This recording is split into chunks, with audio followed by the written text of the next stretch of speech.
Professor SNAB, where we aim to make A-level biology as simple as a cell. So today we're looking at knowing the process of fertilization in mammals, including the acrosome reaction, the cortical reaction, and the fusion of nuclei. And this is a very important topic that you guys need to know because, as I always say, this is one of those topics where the past paper, like there are so many past paper questions on it. So let's start. So we're looking at fertilization in mammals. So during intercourse, after intercourse, the egg cell releases a chemical trail that the sperm cell follows to travel up through the cervix to reach the uterus.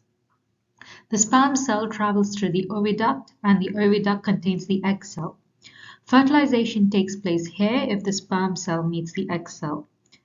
The acrosome releases enzymes that digest through the zona pellucida so that the sperm cell can pass through to the egg cell. And this process is called the acrosome reaction. And you guys should fully understand what the acrosome reaction is. The egg cell releases the contents of the cortical granules between the egg cell membrane and the zona pellucida. The chemicals released causes the zona pellucida to rapidly thicken and harden to prevent polyspermy, which is when multiple sperms fertilize an egg. So the reason the zona pellucida thickens is to prevent this from happening. So this process is called the cortical reaction, which is also another thing you guys should really understand. Of the sperm enters the egg and fuses with the nucleus of the egg cell to become a zygote. So the zygote divides by mitosis, and this repeats until an embryo is formed in a few days.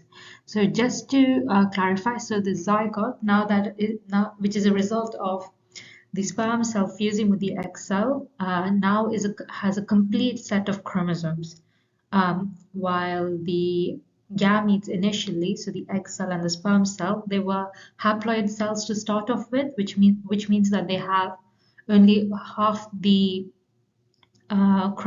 set of chromosomes. So now that they fuse together, the zygote has a complete set. So now the zygote divides by mitosis, and then it repeats until an embryo is formed. So over time, some of the cells become specialized and are able to perform specific functions and eventually develop into all the cells needed in an offspring.